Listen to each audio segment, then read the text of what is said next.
एन्गा Papua New Guinea येथे रविवारी झालेल्या भूसंकलनामुळे 670 हून अधिक लोकांचा मृत्यू झाला। याला दुजोरा देताना संयुक्त राष्ट्राच्या अधिकाऱ्याने AFP या वृत्तसंस्थेला सांगितले की ढिगाऱ्यातून लोकांना बाहेर काढण्यासाठी बचाव पथकाचे कर्मचारी गावकऱ्यांसोबत काम करीत आहेत। या भूसंकलनामुळे 150 हून अधिक घरे ढिगाऱ्याखाली गाडली गेली आहेत, असे UN मायग्रेशन एजन्सीचे अधिकारी सेरहन अक्टोप्राक यांनी सांगितले। अपघातानंतर लगेचच त्यांनी 150 हून अधिक लोकांचा बळी जाण्याची शक्यता असल्याची भीती व्यक्त केली। अक्टोप्राक पुढे म्हणाले की परिस्थिती खूप वाईट आहे, अजूनही जमीन सरकत आहे, पाणी वाहत असून त्यामुळे सर्वांनाच मोठा धोका निर्माण झाला आहे। मिळालेल्या माहितीनुसार पापुआ न्यू गिनीच्या एन्गा प्रांतात हा अपघात झाला। पहाटे लोक घरात झोपले असताना हा अपघात झाला।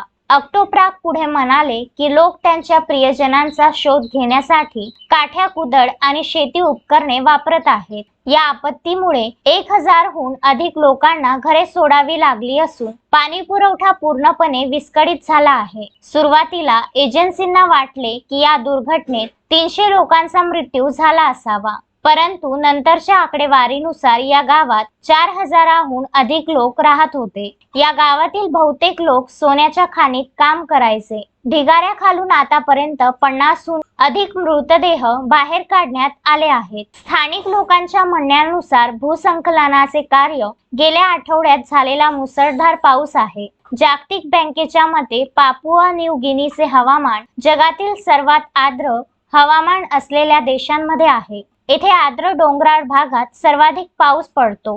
Vidarbha news bureau, एन्गा।